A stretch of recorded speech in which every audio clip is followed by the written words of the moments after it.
টলিউডের জনপ্রিয় অভিনেত্রী ঋতুপর্ণা সেনগুপ্ত সম্প্রতি তার নতুন সিনেমা পুরাতন নিয়ে এক সাক্ষাৎকারে অনেক মনের কথা শেয়ার করেছেন। এই সিনেমায় পুরনো এবং নতুনের এক অসাধারণ মেলবন্ধন তুলে ধরা হয়েছে। অভিনেত্রী জানান, সিনেমার কাহিনীতে মায়ের চরিত্রে অভিনয় করেছেন বলিউডের কিংবদন্তি শর্মিলা ঠাকুর।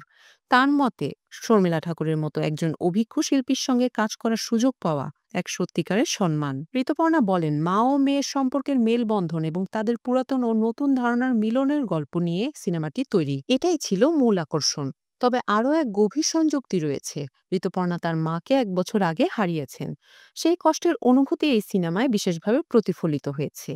তিনি বলেন, মাকে হারানো একটি বিরাট শূন্যতা সৃষ্টি করেছে, যা কখনোই পূর্ণ হবে না। ঋতুপর্ণা তার মায়ের প্রতি অগাধ ভালোবাসা ও শর্মিলা ঠাকুরের সঙ্গে শেয়ার করা বিশেষ মুহূর্তগুলি নিয়েও কথা বলেছেন। শর্মিলা ঠাকুরের সঙ্গে কাজ করার অভিজ্ঞতা ছিল একেবারে অনন্য। তার বন্ধন, শ্রদ্ধা এবং ডিগনিটি যেন জীবনের শ্রেষ্ঠ পাওয়া।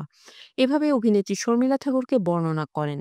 তিনি আরও বলেন, শর্মিলা ঠাকুরের আদর ভালোবাসা দেখে মনে হয় সেটিই জীবনের সবচেয়ে বড় পাওয়া। তবে শিল্পী ও প্রযোজকের বিভিন্ন দৃষ্টিকোণ নিয়ে কাজ করাও চ্যালেঞ্জিং হতে পারে। ঋতুপর্ণা জানান, শুটিং সেটে তার অভিনেত্রী সত্তা সর্বাধিক প্রাধান্য পায়। তবে প্রযোজক হিসেবে তিনি সবসময় তার কাজকে গুরুত্ব দেন। ঋতুপর্ণা ওটিটিতে কাজ করার আগ্রহ প্রকাশ করেছেন। তার মতে এটি তার দীর্ঘদিনের স্বপ্ন, একটি এমন চরিত্র খোঁজা যা তার অভিনয় প্রতিভা আরও উজ্জ্বল করবে। এছাড়া সামাজিক মাধ্যমের যুগে অভিনেত্রী হিসেবে নিজের জায়গা বজায় রাখার কঠিনতা নিয়ে তিনি বলেন, আমরা যে সময় কাজ শুরু করেছি সে সময় মিডিয়া এতটা প্রবল ছিল না। আজকে সোশ্যাল মিডিয়ার যুগে সুপারস্টার হওয়া অনেক কঠিন।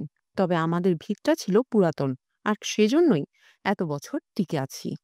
ঋতুপর্ণা সেনগুপ্ত তার অভিনয়ের জাদু আর অভিজ্ঞতায় এখনো বাংলা চলচ্চিত্রের অন্যতম উজ্জ্বল নক্ষত্র। তার নতুন সিনেমা পুরাতন আমরা দেখব এক মায়ের সাথে মেয়ের সম্পর্কের গভীরতা এবং তার প্রভাব।